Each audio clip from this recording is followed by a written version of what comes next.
Nós temos, de entrada, a gente serve um pãozinho torrado com creme. Depois vai a sopa de capelete. Depois tem polenta frita. Tem queijo frito. Tem polenta mole. Tem maionese. Tem salada mista. Depois tem 4 tipos de massas. Temos salchichão, coxa e sobrecoxa. Temos costela de porco, lombo de porco e churrasco também, para quem prefere. E o pão caseiro e o vinho colonial, servido à vontade também na mesa. Sobremesa, a gente bota sagu, creme e pudim. E o cafezinho também.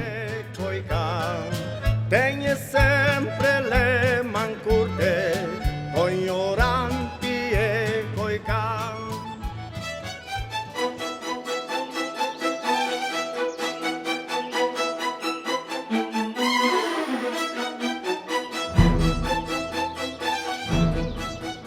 O mito da cocanha é muito antigo e existente praticamente em toda a Europa, da Inglaterra, a França, com diferentes nomes, né, na Itália. E era um mito que acenava para a possibilidade de uma terra em que não se passava fome. Então o governo imperial pagava pessoas para fazerem propaganda do Brasil, para mobilizar essas pessoas para saírem da Itália para vir para cá. Então, dentre essas propagandas, tinha um folheto que eles entregavam, que aqui era o país da cucanha, era o país da fartura. Então, assim, que os rios eram de vinho, que os vulcões expeliam galeto assado, frango assado, que as árvores davam salame. Il mito della cuccagna non riguarda tutta l'Italia. Vi è una tradizione di memoria dell'immigrazione che è molto diversa regione per regione, no? E sicuramente il mito della cuccagna è più legata all'area dell'Italia nord-orientale, quindi il Veneto, il Friuli, tutta questa zona. Ironia, perché anche questi miti hanno un fondo di ironia, no? Dire siamo andati al paese della cuccagna, insomma, i nostri contadini sapevano bene che nulla veniva dato gratis e che quindi il lavoro era duro, un lavoro duro, molto pericoloso perché molti italiani persero i loro figli. Quando surge a possibilidade da migração para a América, os próprios propagandistas da imigração usaram esse mito da cocanha para motivar a imigração. Havia cartazes, por exemplo, com a chamada: a América é a verdadeira cocanha. Isto é, não é aquela mítica, é aquela real. Se você for para lá, realmente, você vai resolver o problema da fome em definitivo. Di un ceto contadino illuso. All'inizio poteva essere illuso da alcuni parroci, da alcuni agenti dell'immigrazione che passavano, però l'organizzazione dell'immigrazione era notevole e partiva dal basso, cioè un'emigrazione familiare, un'emigrazione di paesi, in modo che arrivati nel luogo di emigrazione, nel luogo di arrivo, ci fosse una solidarietà, ci fosse una rete parentale, ci si potesse sposare con compaesani, perché non era così facile tornare indietro e trovare una moglie.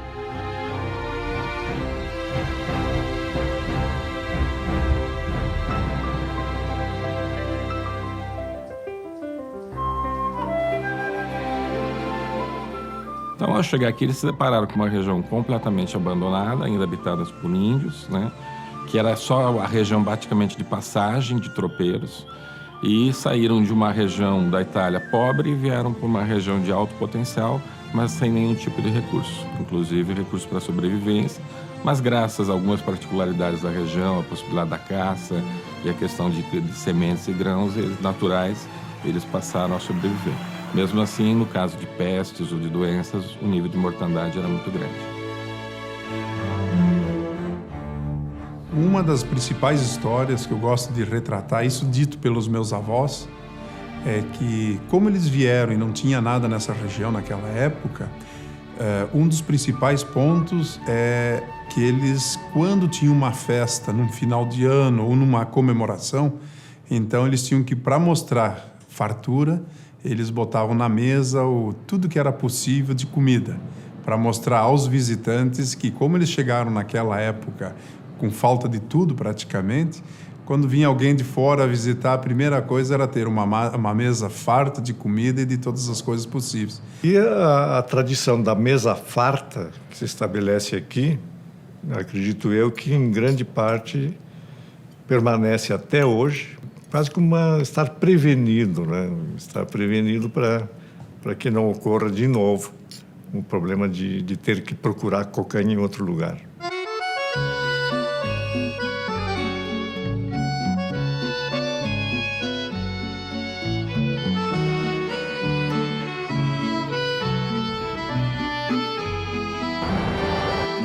O sentimento meu é de me sentir em casa, porque é tão parecido da minha região, lá de Vicenza,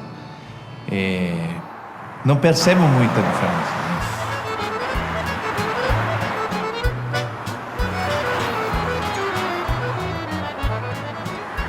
Siamo da un'azienda che lavora da 33 anni in Italia e non avevamo mai preso in considerazione l'estero per tantissimi fattori. Prima di tutto per la tecnologia, secondo la mentalità, lo stile di vita e lo stile di vita imprenditoriale. E grazie a questi immigranti italiani, a Serra Gaúcha, a nostra regione qua, è una delle più sviluppate del Brasile. Si potrebbe dire che è un primo mondo, che è un mondo europeo.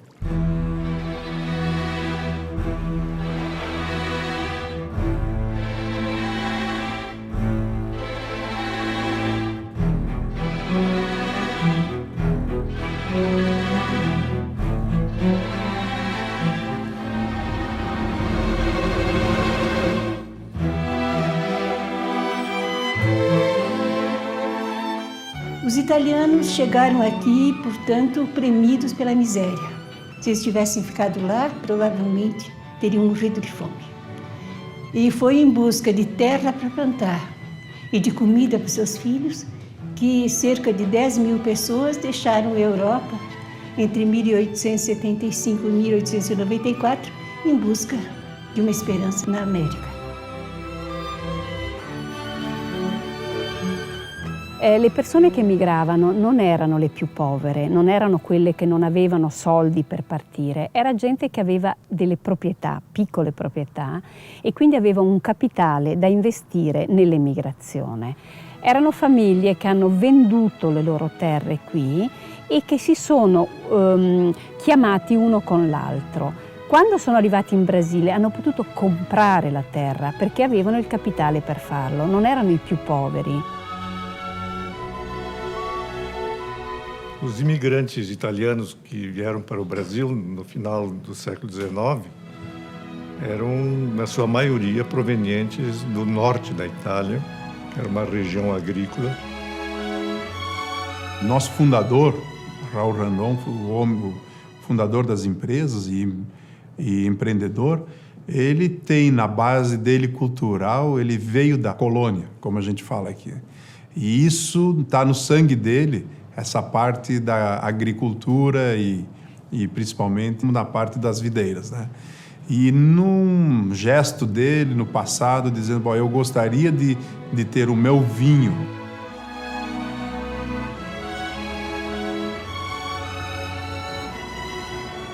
E ricordo un vecchio di una persona anziana di Antonio Prado che mi raccontava qual è stata la gioia quando la prima vite che avevano piantato ha fatto l'uva e hanno fatto il vino e hanno fatto tutti una grande ciucca, cioè hanno bevuto tutti quanti cantando, proprio perché per loro era una grande soddisfazione vedere la terra che con tanta fatica avevano tagliato, disboscato, fruttare ed essere fertile.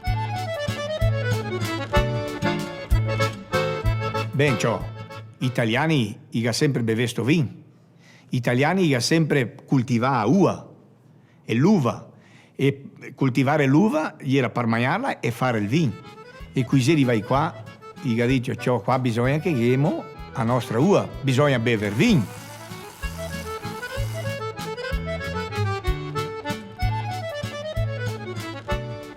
Então, Caxias nasceu da agricultura.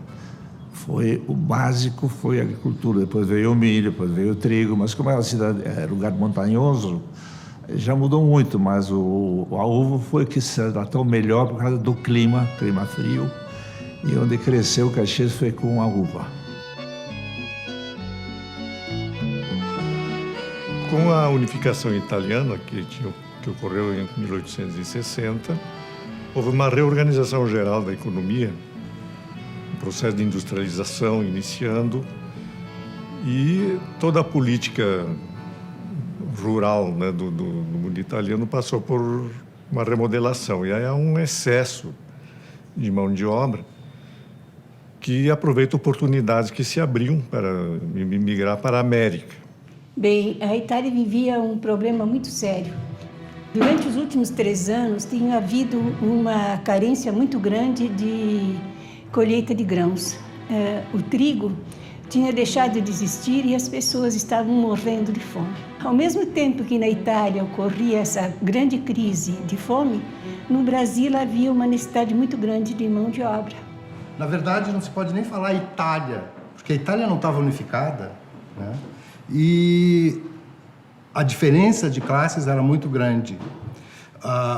Entrando de cara no sistema capitalista, que não absorvia a mão de obra do campo, né, fez com que milhares e milhares de pessoas que habitavam as províncias do norte da Itália imigrassem.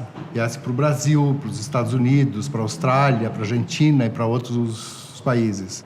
Houve uma política de branqueamento do Brasil.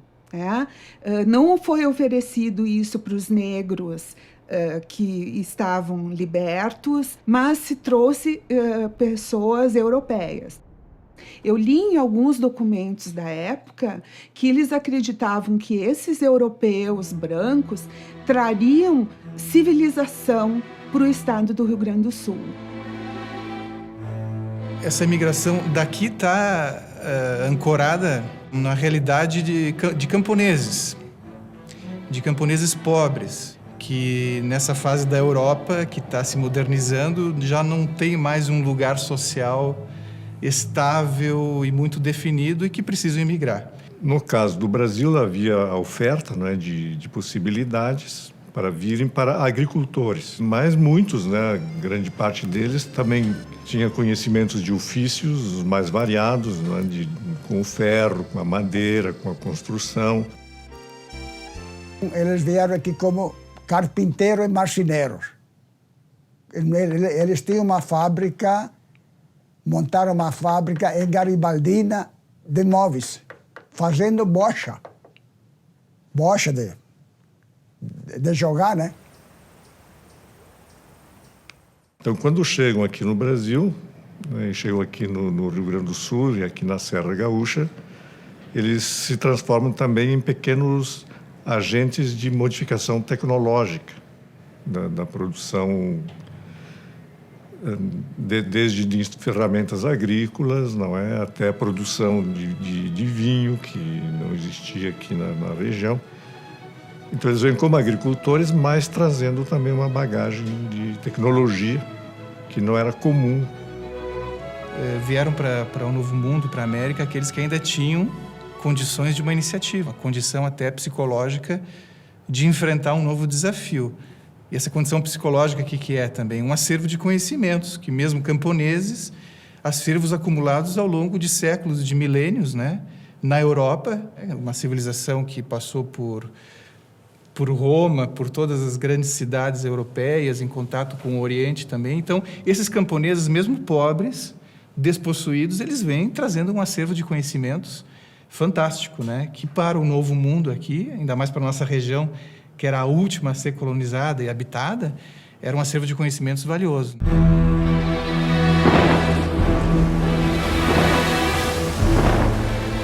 Então, tu imagina para uma família, ou para uma pessoa, ou para uma coletividade, né?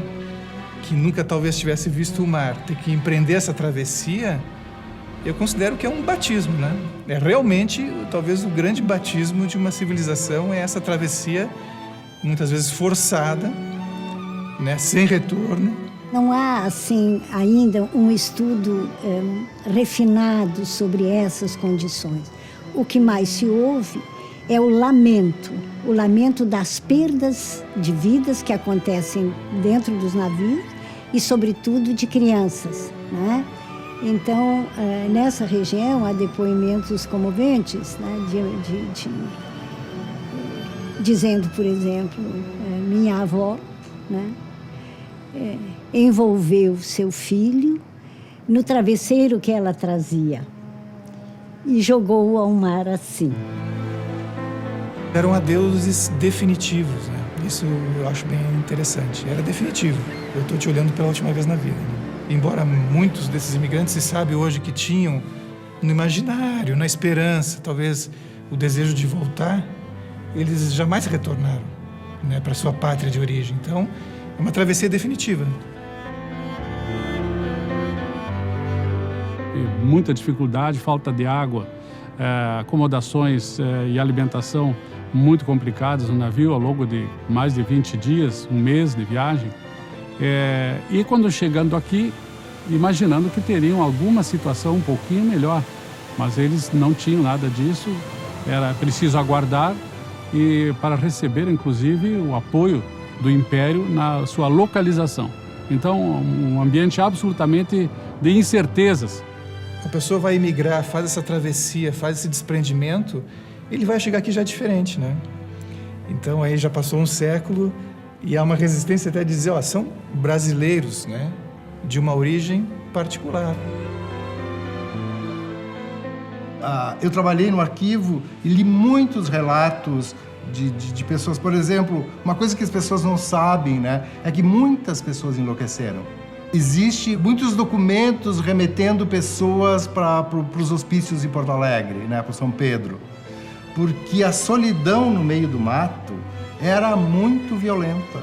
E como as terras lá mais próximas, mais baixas, próximas de Porto Alegre, Porto dos Casais, onde desembarcaram, já estava ocupada pelos imigrantes alemães que haviam chegado antes, eles tiveram que subir a serra. E, em função disso, criaram um novo mundo. Por isso que se fala que o italiano desta região, que deu origem à festa da uva, era um povo muito duro e que precisava se reconhecer nele mesmo como capaz de vencer todos os desafios, mesmo sem o apoio do Estado, né?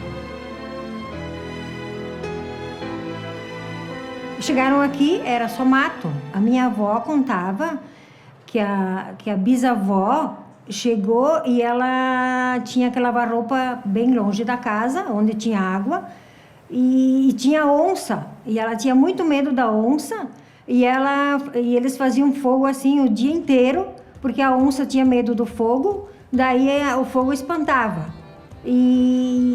Então, com o fogo, eles não tinham mais medo, porque a onça ia embora. O descendente de italiano gostava muito dos osei, que são os passarinhos, não é? Hoje, ecologicamente, é uma coisa que não se fala. Mas eles caçavam muitos pássaros, inclusive papagaios, e comiam esses pássaros. O primeiro plantio que respondeu foi o milho. E esse milho se tornou a base alimentar deles, que era a polenta, né? Independente do pássaro, eles tinham os pinhões. Aqui nessa região, hoje não existe... Quase que não se percebe isso, mas era uma região de pinhos araucária. Perché qua qui si arriva qua che era sol mato, che era sol foresta, come che dice italiano.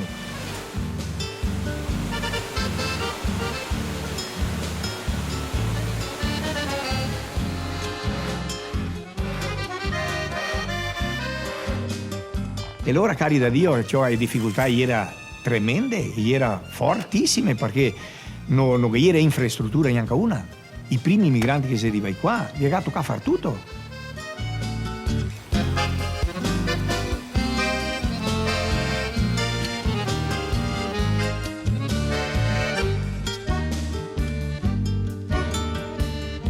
pela encosta verdejante. E esse povo aqui chegou nessa pedreira e essa história nós conversamos em casa, quando se reúne.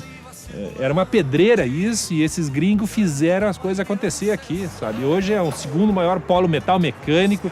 Tu encontra desde fábrica de microprocessador até de carreta, né? Do seu Raul. Esse alicerce é fundamental e às vezes é facilmente esquecido. Eu penso que aqui na nossa região nós tivemos uma coisa que não aconteceu em nenhuma parte do Brasil.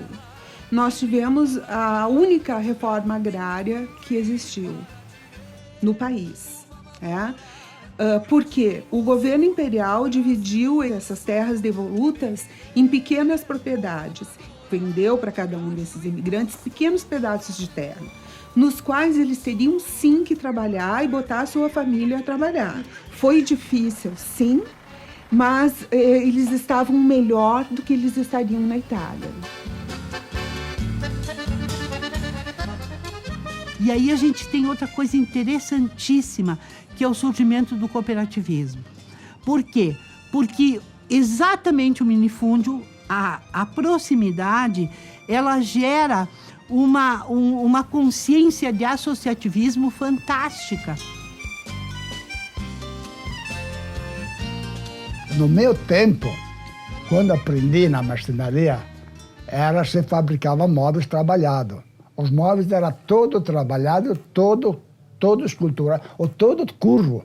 Eu sei trabalhar mesmo. Se eu mostrar tudo que eu fiz por aqui, as fotografias, tem alguma fotografia, eu gostava de trabalhar. Sempre a peça mais difícil, eu gostava mais. Eles se integraram muito bem com os gaúchos e criou uma nova forma de viver no Rio Grande do Sul, que é característico aqui da região do Nordeste do Rio Grande do Sul. Essa cultura e essa economia se construíram sobre dois baluartes, a fé e o trabalho. A fé, numa primeira instância, a fé é realmente numa realidade transcendente, uma fé religiosa. Claro que também pode ser traduzida numa dimensão laica, quer dizer, fé no próprio esforço, né? Fé em si, né? Mas não há dúvida nenhuma de que a presença da igreja sempre foi fundamental na formação da cultura da região, né? Mas a gente sabe pela história, não só daqui, mas também da Europa, que a igreja sempre teve a sabedoria de incorporar rituais pagãos dentro da sua tradição cultural, né? Ela nunca bateu de frente com esses rituais, pelo contrário. Então, a exaltação da colheita é perfeitamente compatível, né? Se for uma exaltação do mito da fertilidade dos gregos, ela é perfeitamente compatível, né, com as bênçãos de Deus sobre as colheitas, né? Secondo me, bisogna avere anche un poco di fede. E senza fede e senza Dio non so se si ha forza di portare avanti e di sviluppare fuori una regione che si ha lavorato sempre tantissimo e si continua lavorando perché si ha portato questa cultura d'Italia che bisogna lavorare e bisogna fare e bisogna avere e bisogna economizzare per materializzare questa economia, bisogna mostrare che si è paroni di qualcosa.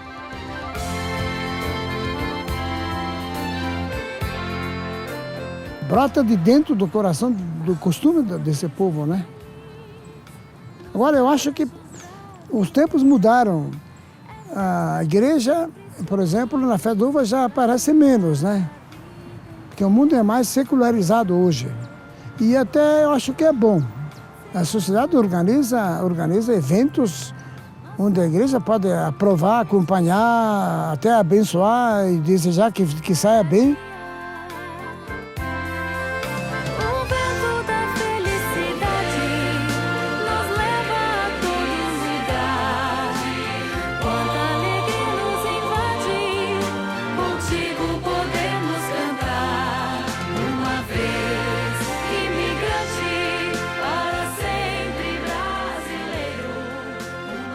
Os colonos sempre quiseram mostrar os seus produtos. Tanto é que 6 anos depois do estabelecimento, isso é em 1881, já teve a primeira exposição agrária aqui em Caxias. Em 1925, que foram os 50 anos da imigração italiana, eles comemoraram com uma grande exposição. Uma exposição que foi a última grande exposição que antecedeu a primeira Festa da Uva. Festa da Uva, naquele tempo, e tem livros aí que contam bem essa... Era realizada, inicialmente, o pavilhão era onde é a atual prefeitura, né? Aquele foi o local onde a Festa da Uva se desenvolveu. Se o agricultor ele não participa na Festa da Uva, não vai ter graça nenhuma, né? Tem que participar. E o mais que eu gosto é a gente, quando recebe esses prêmios, que vai lá pegar os prêmios. A gente vai com gosto, com vontade, né? Porque sabe que ganhou, porque tem um produto bom, né? Então eu gosto disso porque é uma coisa boa, da lembrança do trabalho que tu fez. Então a gente se anima a continuar sempre indo para frente, né? Quando a gente não pode mais, tem uns filhos e vai indo assim.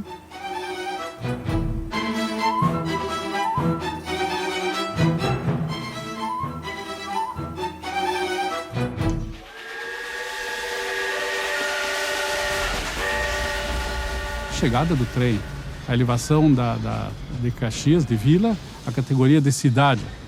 E isso foi em 1910. De lá até a criação da Festa da Uva, Caxias passou a poder escoar as suas riquezas e estabelecer novos vínculos de comércio com outros centros urbanos que havia na época, né? Em 1910, exatamente às 3h45, chega o trem.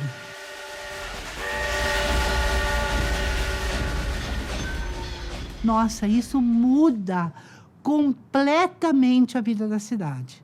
Porque a partir daí, o vinho vai ser levado, e na época é tão interessante porque eles chamavam de exportação, a exportação para os outros estados, não era para o exterior, tá? Então o vinho daqui começa a ser exportado para Porto Alegre e daí para o restante, para São Paulo, né? Os agricultores da região, eles produziam apenas um tipo de uva, basicamente, que era a uva Isabel, porque ela era uma uva mais resistente, ela era uma uva que se adequou bem ao clima da região, mas ela não produzia um vinho de boa qualidade. Essa uva foi trazida pelos alemães e passada para os italianos. O Joaquim Pedro Lisboa, junto com o Celeste Gobato, eles estavam preocupados em produzir um vinho de melhor qualidade, que pudesse ser mandado para outras regiões do país. Mas no estado, essa chegada de videira se deu em 3 períodos diferentes. Antes dos anos 1900, pelos jesuítas através da fronteira, onde a viticultura de hoje está migrando para lá. A outra através da imigração alemã, que chegou em 1824, praticamente 50 anos antes que os italianos aqui na região, também trazendo variedades europeias, e pelos portugueses também, por Rio Grande e Pelotas, mais nessas variedades aí das uvas americanas.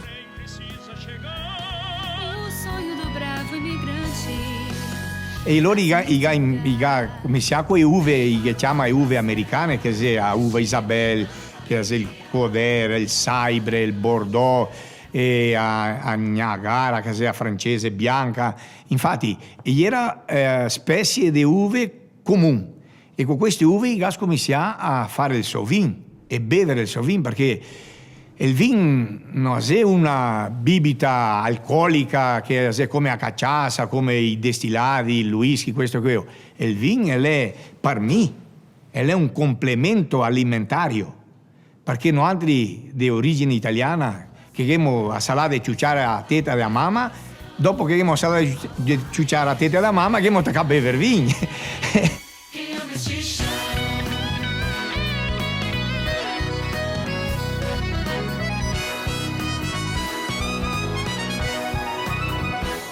Eu acho que a Festa da Uva é realmente a promoção maior dessa região toda.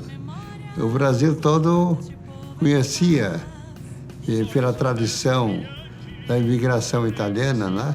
Quando sempre se falava Caxias do Sul, pelo Brasil afora, terra do vinho, terra do vinho.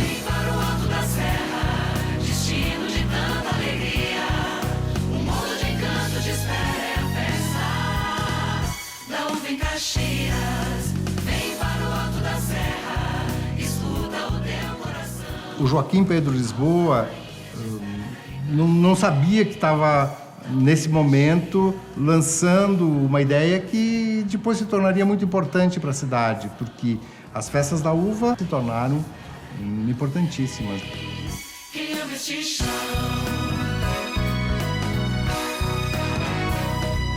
O aroma de uva tão doce recende em toda estação.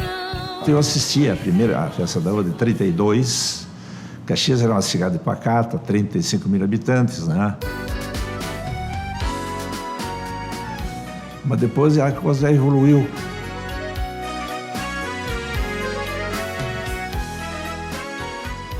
As grandes firmas da época, e o restante eram pequenas firmas. Então Caxias está baseado na pequena indústria. Como sementes nas asas do vento. Caxias do Sul é uma cidade que estava se desenvolvendo, mas pouca gente no Rio Grande do Sul sabia disso. Com a festa da uva, Caxias passa a trazer o governador, o intendente da época para cá. A imprensa da capital começa a mostrar Caxias do Sul, as pessoas começam a visitar Caxias do Sul e começam a conhecer o potencial de Caxias do Sul. A festa da uva teve uma motivação muito peculiar, que era a necessidade que os que estavam promovendo a modernização da produção do vinho na região, já no final dos anos 20, precisavam de uma adesão dos viticultores. Então a festa foi motivada principalmente para criar essa adesão dos produtores de uvas para essa nova fase industrial que se desenhava. Porque nós saímos de uma área cultivada de 5 mil hectares, passamos para 10, 15, 20, hoje já estamos praticamente com 40 mil hectares cultivados. Então isso significa que há demanda, há comércio. Então é um aspecto econômico e que envolve nesse contexto mais de 16 mil famílias de produtores rurais, diretos e indiretamente, na produção, na elaboração, no acondicionamento desses vinhos, na distribuição. Então é um grande mercado de trabalho com essa cultura. Ele traz produtos agregados. Veja bem, a gente tem a tanuaria, a gente tem a vidraria, a cadeia produtiva, ela faz com que a riqueza se espalhe muito. As primeiras festas, de 31, 32, 33, 34, foi anual, foram festas mais ou menos pequenas e se começou a desenhar o que seria a festa da uva. Isso é, na festa da uva de 31, teve uma exposição de uvas. Na festa da uva de 32, já teve um curso alegórico. Na festa da uva de 33, além da exposição e do curso alegórico, teve a escolha de uma rainha.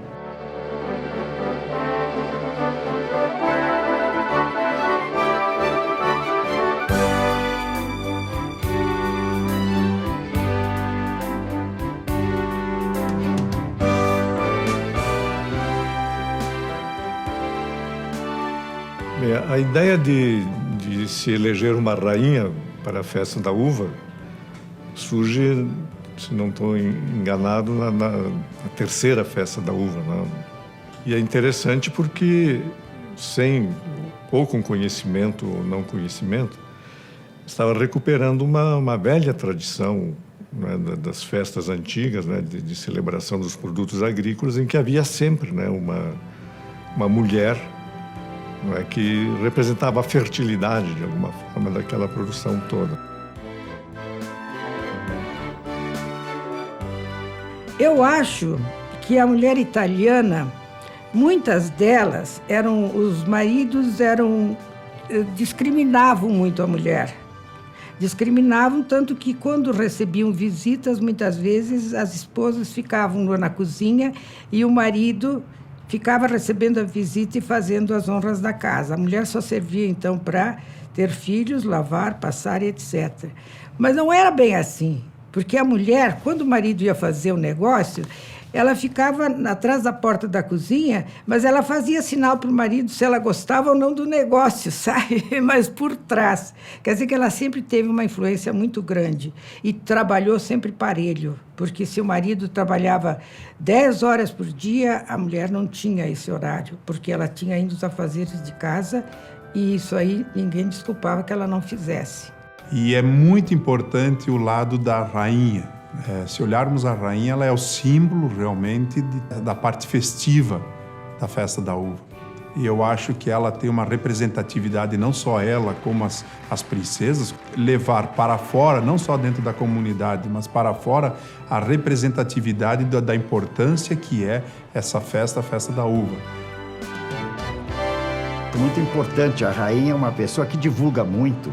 Ela faz novos contatos, ela vai, por exemplo, na capital federal, ela tem que ir, tem que conquistar, ajudar elas com as princesas. E eu acho que é um trabalho muito importante, que isso ajuda muito a trazer turistas para Caxias do Sul. Pessoas lá do bairro onde eu morava, em São Pellegrino, achavam que tinham que me indicar como uma candidata à festa da uva. E falaram com meu pai, e meu pai gostou muito da ideia, porque era a festa da uva. E eles fizeram tanto empenho, tanta força, a votação foi tão grande, foi tão bonito, que realmente deu para emocionar.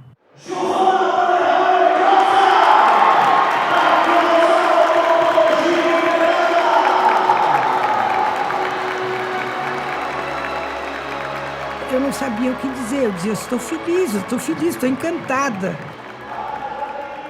Eu não sei o que eu estou sentindo, é uma mistura de sentimentos, algo que eu não imaginava, de coração, eu não imaginava estar sendo a rainha hoje. E para mim é uma felicidade e uma emoção muito grande poder estar aqui hoje recebendo esse título. Só isso que eu soube dizer, porque foi realmente uma coisa emocionante. Festa da uva com a exaltação da rainha, né, que é posta no carro principal do cortejo, do curso, de alguma forma simboliza, põe no ponto mais alto do desfile aquela que durante o ano inteiro possivelmente esteja, não apareça, não, está escondida atrás dos bastidores. Então, no começo, nas primeiras festas, as meninas eram apenas indicadas, elas eram selecionadas dentro da sociedade caxiense e eram as representantes da festa da uva para divulgá-la. Depois, nos anos de 50 em diante, houve modificações. Num primeiro momento, houve votação via jornal, para que se selecionasse essa representante, e mais nos dias de hoje, então, existe uma quantidade grande de meninas que querem ser rainha, então vem uma carga de jurados, e esses jurados selecionam através do conhecimento de cultura, da sua beleza também, e principalmente da representatividade que ela possa ter no sentido de divulgar a festa.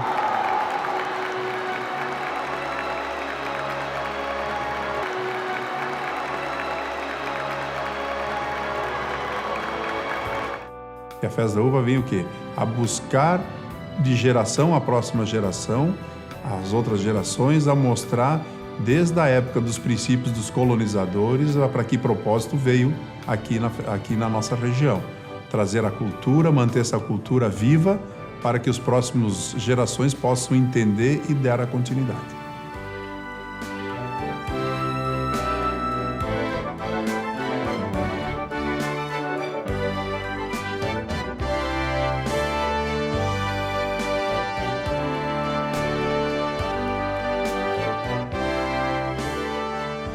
A festa de 1950, que eu, menino, foi a primeira que eu vi, já era uma festa em que se podia ver exibição dos produtos da Eberle, destaque.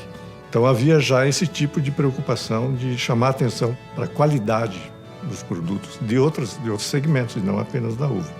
E nessa festa de 50, então, há 3 mudanças que mudam um pouco as características da festa. Uma de centrar na figura do imigrante, outra de dar uma dimensão regional para a festa, e não apenas municipal, e uma terceira de ampliar a participação industrial na festa. A uva ocupa um lugar pequeníssimo. A uva dá o nome, mas a festa é da indústria de Caxias.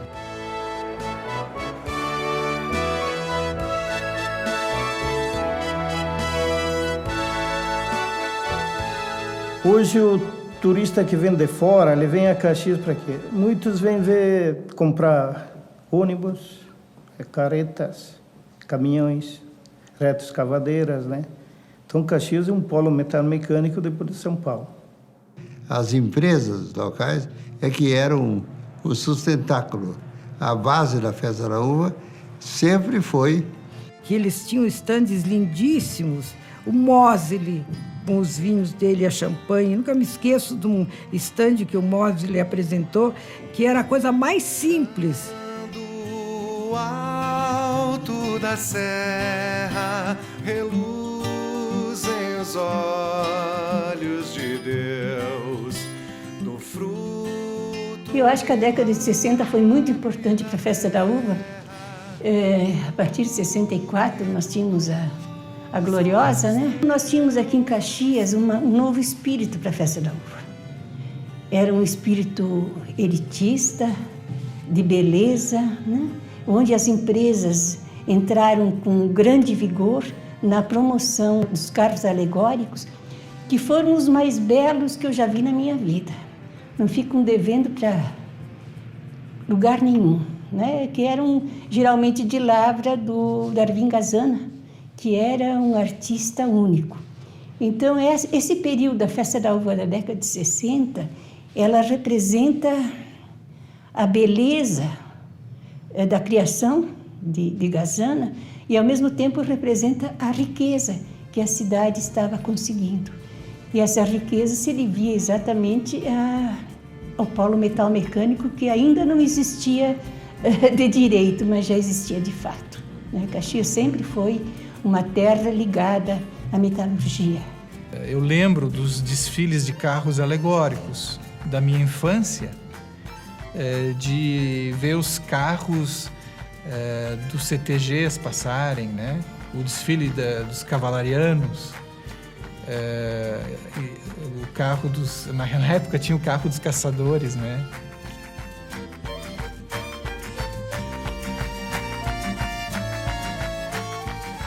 Eu me lembro bem de trabalhar na Festa da Uva a partir da década de 70 eu entrei. Eu tenho lembranças da minha infância no meio de peças grandes, garrafas gigantes, garrafão. A gente chegou a fazer uma média de 40 carros. A família produzia 40 carros alegóricos, né? A gente tinha pouco tempo, pouco recurso financeiro e muitas ideias para fazer tudo isso, né? Então o bicho pegava mesmo, né? Com a facilidade que é o mundo hoje, que a gente vê a dificuldade que era naquela época. Naquela época era trabalhoso, mas a gente não tinha um parâmetro, né? Para nós fazer um carro alegórico, a mãe desenhava ou a Ana desenhava e nós... Naquele tempo nós espichava o arame para fazer a tela, para ter um volume, uma topografia do carro, vamos dizer assim, irregular. Era por arame, então nós comprava quilos e quilos de arame de construção e ia espichando, fazendo essa tela para ter uma superfície irregular. Hoje se usa a tela pronta, porque é muito barato hoje tu comprar a tela em metro. O primeiro carro feito pela Eberle, do qual o Gazana foi o escolhido, foi o que melhor apresentou o trabalho, o melhor carro foi ele, então ele foi escolhido para confeccionar o carro da Eberle. Depois de muita discussão, nós chegamos à seguinte conclusão de que a cuia seria a coisa mais tradicional do Rio Grande do Sul. E para complementar, nós achamos que eu, como tinha sido diretor dos Diários Associados em Porto Alegre, eu achei que ficaria muito bonito trazer uma Miss Rio Grande do Sul para desfilar junto com a cuia. E aí é que foi aquela combinação muito boa, muito feliz, e foi um espetáculo de carro. O carro chamado o carro da cuia, do Rio Grande do Sul.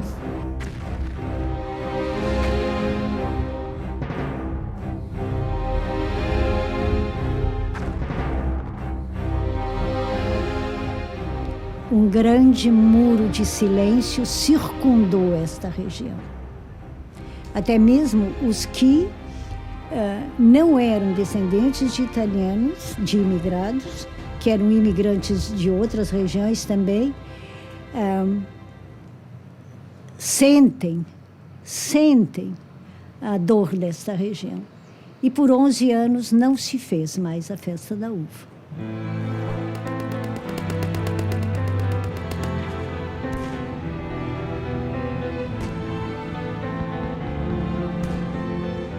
Houve um movimento assim nacionalista muito grande, principalmente dos estudantes que faziam passeatas, tinham comícios todas as noites aqui na praça, todas as noites, 500, 600 pessoas gritando, vão fazer isso, aquilo. Tiravam as placas de nome italiano, porque a Itália era inimiga. O Brasil ficou durante um período da guerra sem se posicionar, existia até um movimento favorável ao nazismo dentro do Brasil. O Brasil tomou parte, então, dos aliados, e isso fez com que uma série de aspectos quanto à linguagem, quanto a tratamento, fossem proibidos. Então, tínhamos dificuldade de conversar na língua pátria, na língua mãe, né, italiana e alemã. Foi proibido o idioma, né, o dialeto. Realmente, o nosso dialeto, ele é a alma da nossa cultura, até porque ele mostra exatamente o que ela é, que é uma cultura que é mesclada entre os vocábulos italianos com os vocábulos brasileiros.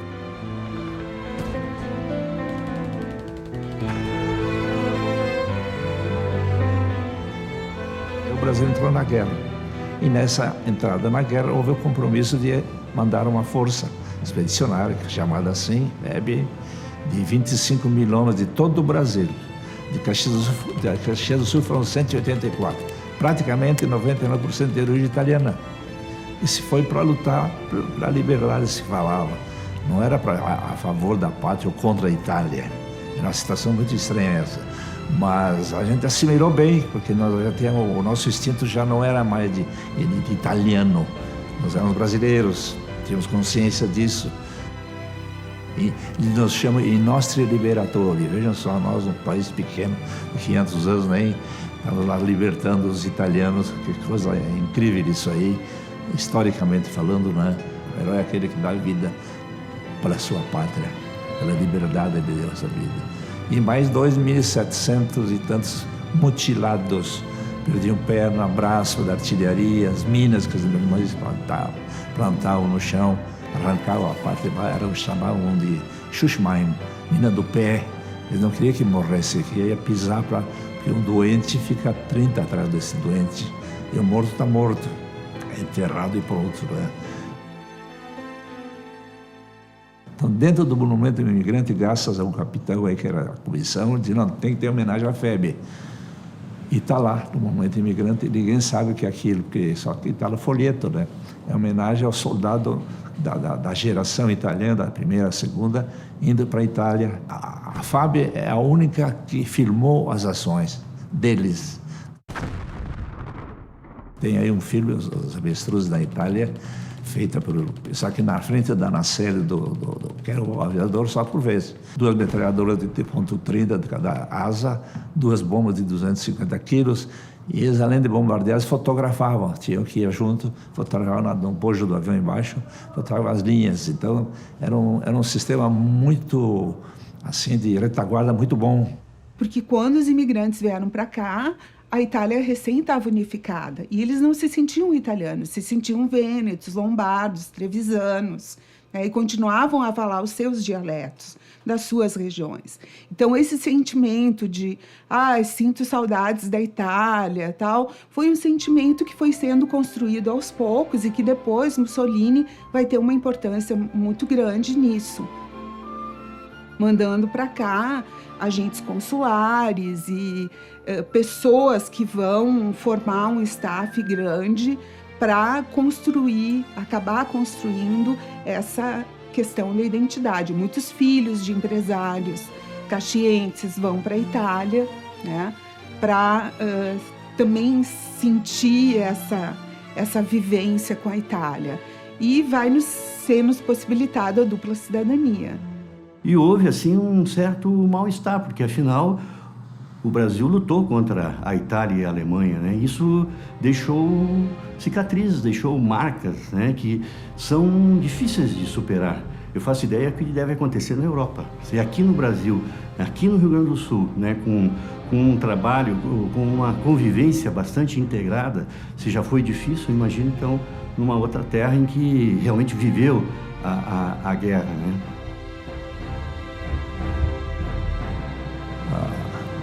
Não falo italiano. Era uma coisa que todo mundo falava. Lá em casa também se falava português também, mas na colônia era italiano que se falava. Todos os coitados não vinham com medo de chegar aqui e ser presos. Não eram presos, só que eu da casa tirava os rádios, tipo Galena, eles vinham de longe, da Europa, as notícias.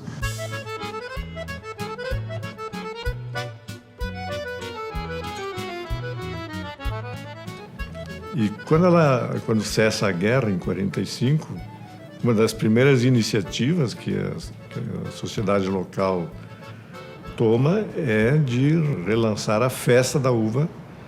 E a ideia foi de lançar como uma festa da região toda de imigração italiana, e não apenas como uma exaltação da uva, né, como foi a festa dos anos 30.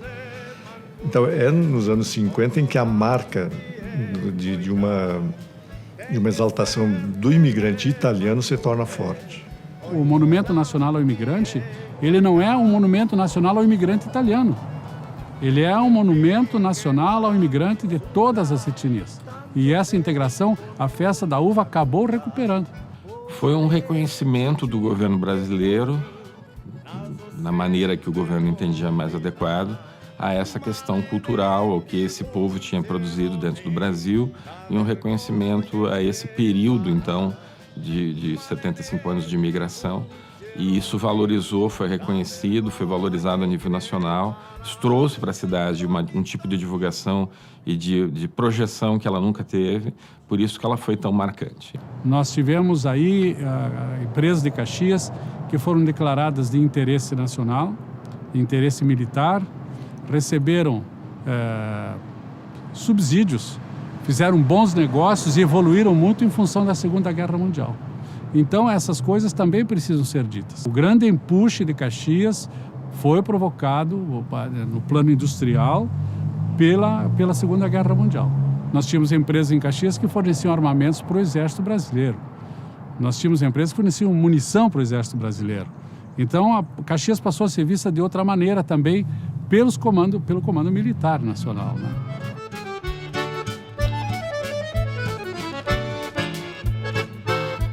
A festa ajuda a mostrar Caxias do Sul para o Brasil. A gente teve desfiles alegóricos que foram transmitidos para outros estados, para o centro do país.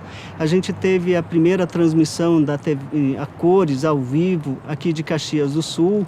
Então isso mostra o que é Caxias do Sul para os brasileiros.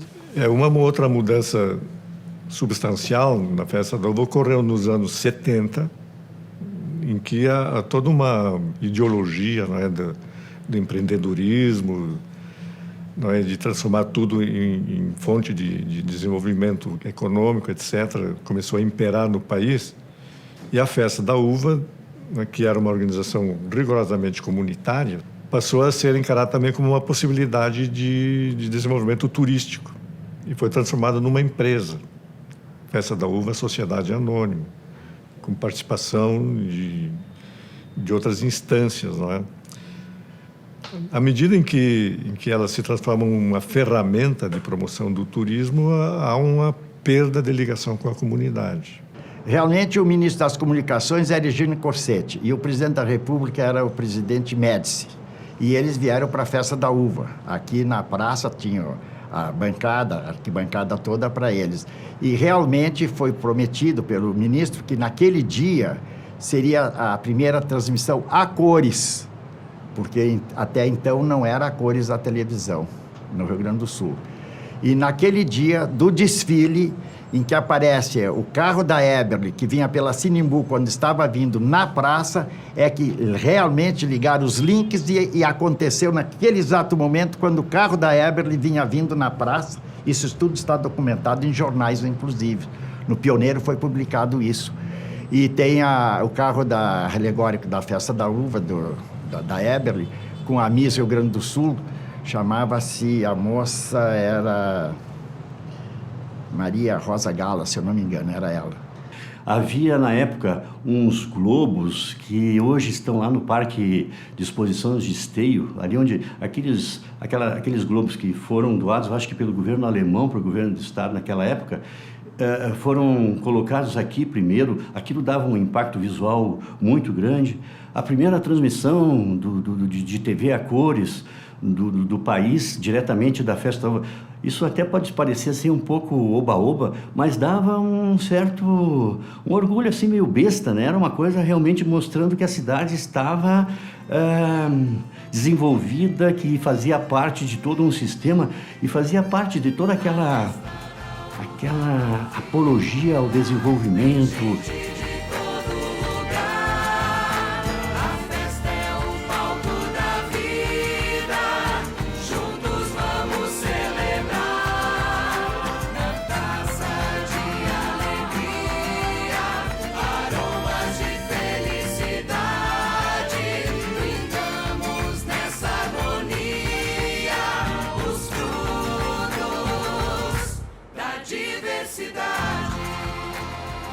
Allora noi abbiamo una mescla di, potremmo dire così, di razze. Abbiamo i portoghesi, abbiamo prima i bulgari, che erano gli indi che erano i nativi qua della nostra terra, dopo l'ora dei bulgari i portoghesi, dopo dei portoghesi sono venuti gli alemani, dopo gli italiani e dopo i polacchi. Allora siamo una multicultura qua a Rio Grande do Sul. Ela é uma festa de origem de imigração italiana, na sua origem, né? Graças a Deus deixou de ser isso só.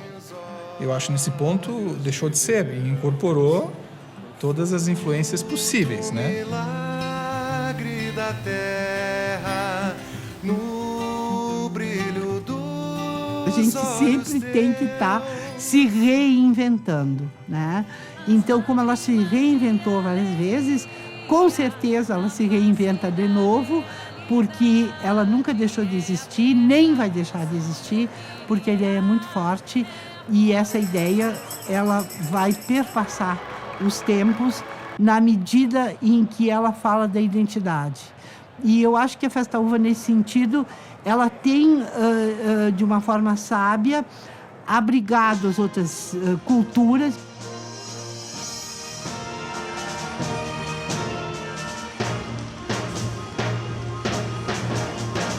A festa tem uma identidade e ela vem mantendo essa identidade com as transformações, porque nenhuma identidade permanece imóvel no tempo, né? Ela se transforma continuamente. Então, nos 80 anos, a festa está sendo idêntica a ela mesma.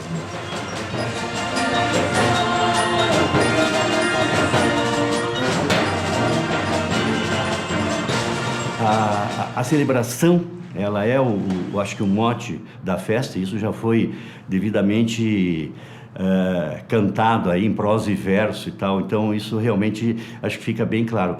Agora, a grande questão é justamente da identidade. Eu tenho a impressão que hoje, depois de tantos anos, a Festa da Uva está em busca de uma identidade.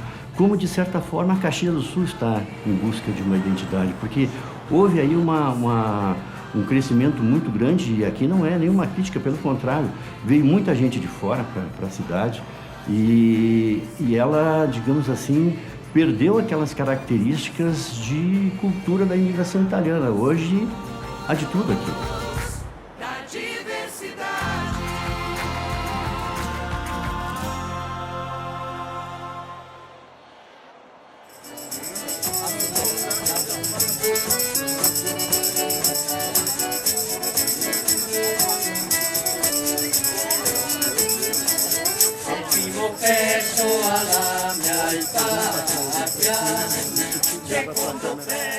É a retomada do caráter comunitário da festa, já nos anos 90. A festa retoma o caráter municipal e o município abre novamente a possibilidade de a comunidade ser a organizadora da festa. Então há uma empresa, a Festa da Uva, uma autarquia, mas há uma comissão comunitária, com esse nome. Comissão comunitária, que é quem pensa a próxima festa, organiza, etc. Com essa retomada, não é, do caráter comunitário da festa, ela também retoma o perfil de ser uma celebração do que a cidade é e do que a cidade faz. Hoje, a festa de hoje não é a mesma festa da década de 30. É uma festa completamente diferente. Eu acho que o ponto saudável, o ponto positivo da festa é esse. Ela cresceu junto com a cidade, ela ajudou a criar a identidade dessa cidade. A festa tem que ser, de alguma forma, esse desejo de festejar. Acho que seria bom se reinventar, né? Talvez ela precise de alguns elementos novos. Novos mesmo, que nem a gente saiba dizer o que é.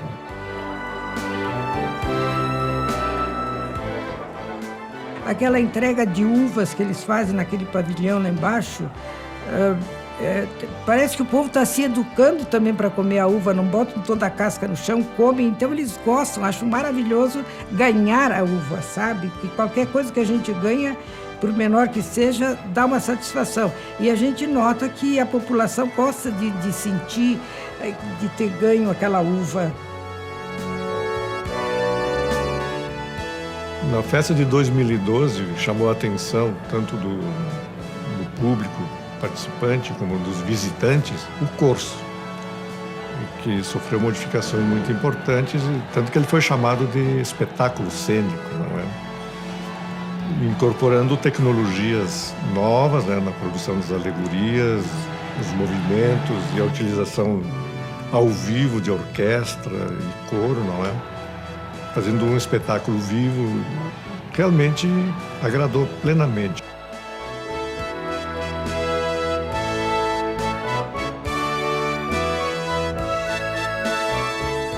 Eu acho que já passou a festa italiana.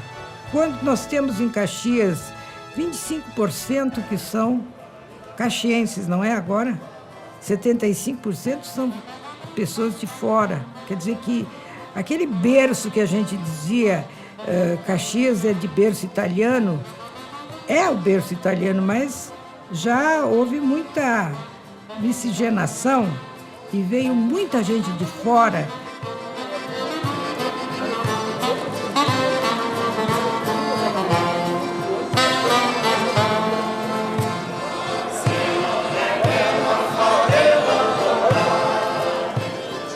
Os cartazes eram feitos por concurso de artistas, né?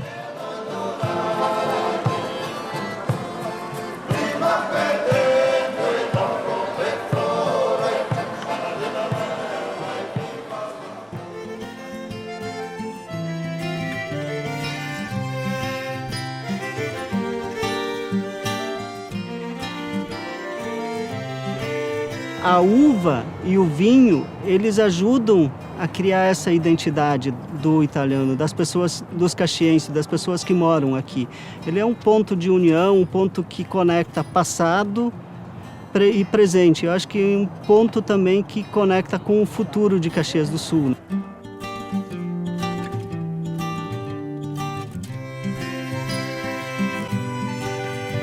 As lágrimas de alegria na face da realidade é a festa que o sonho queria, é a força que é um momento que a festa vive hoje, que ela ajuda a mostrar a história de Caxias do Sul para os caxienses, né? Ela mostra como é que Caxias se criou, como é que ela se formou, como é que ela cresceu e mostra essa história para as pessoas que vieram para cá, porque hoje Caxias do Sul ela é formada, acho que em sua maioria, por gente que veio de fora, de imigrantes que vieram para cá e ajudaram a construir essa metrópole que nós temos hoje em Caxias do Sul. E essas pessoas conhecem Caxias do Sul também a partir da Festa da Uva, visitando ela e participando dela. É uma celebração de um êxito que nós temos. Êxito, na verdade, que ele é feito no dia a dia. As pessoas tinham orgulho daquilo que elas faziam. Não importa se trabalhando no campo, se trabalhando dentro de uma metalúrgica, mas também tinham orgulho de valorizar da onde elas vieram. E isso nós conseguimos através de jogos, de uma maneira lúdica, né? Desde a criação de pequenos museus dentro das casas, que eram validados pelo nosso museu municipal. Isso trouxe um sentido de valorização de objetos que estavam empoeirados, maravilhoso. Tivemos esse resgate, não só da cultura italiana, né? Tivemos um resgate da cultura luso, da cultura alemã, que estão presentes, polonesa, que estão presentes muito forte dentro da nossa região.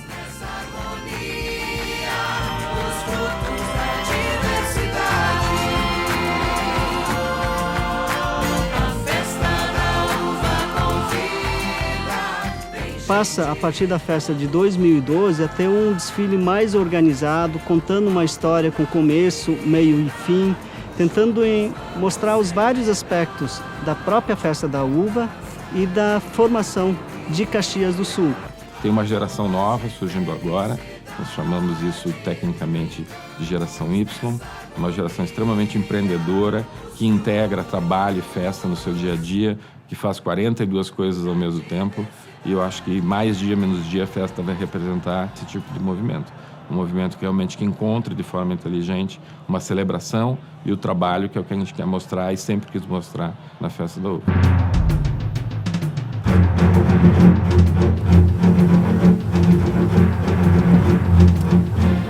A cidade está toda preparada para receber e dar resposta a todas as suas questões.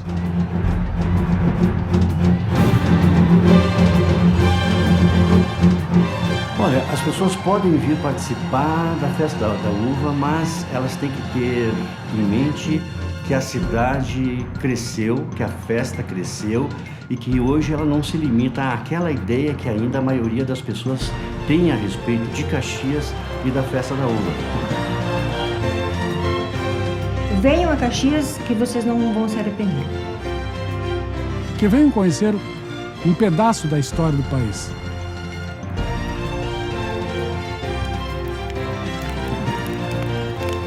E quem nos conhece sabe quanto nós gostamos de tê-los na nossa festa.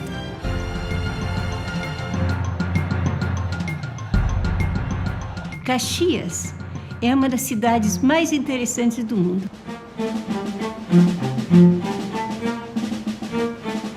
Tem que conhecer, porque vale a pena. É uma coisa que a gente percebe que está perto de nós, mas que nem imagina quanto. Que todos os caxienses e pessoas que são fora de Caxias, do nosso estado e do Brasil e até do exterior, pudessem vir nos visitar, conhecer essa magnífica festa que é a Festa da Uva.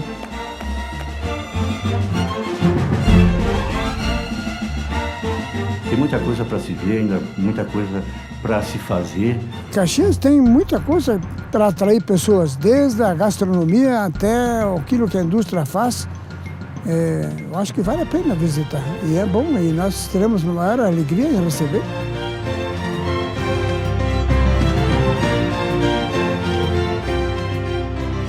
E seria muito interessante que vocês viessem e verificassem em loco de como é que a gente era e de como é que estamos hoje.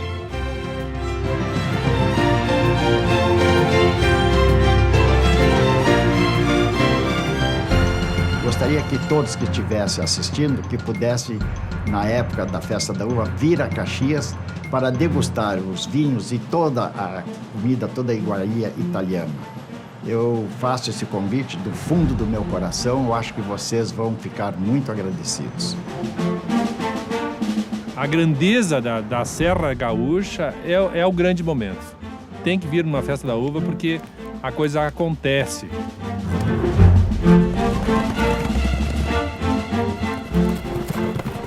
E é um modo muito instigante, interessante de conhecer Caxias do Sul e sua história.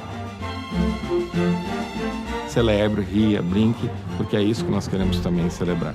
Celebrar essa cultura de 80 anos de celebração, de um povo que está aqui para ser feliz, não veio aqui para sofrer, e a gente quer transmitir isso para você. Le possibilità e le prospettive di lavoro qui sono tantissime. Il prodotto interno lordo non è certo come quello che c'è in Italia. In Italia non siamo in questo momento, non abbiamo le possibilità e le prospettive che ci sono qua in Brasile. Eu pessoalmente me permito dizer que a nossa conquista é de termos sabido ser para sempre os que esperam os que chegam. Os primeiros que chegaram esperavam os outros que viessem. E nós estamos aqui, até hoje, às vezes nem sabendo muito quando os que chegam, né, chegaram. Nem sabemos muito, só sabemos que já somos muitos. E isso é muito bom, isso é muito bom. A Festa da Uva é o lugar onde nós celebramos esta grande conquista, que é de sabermos.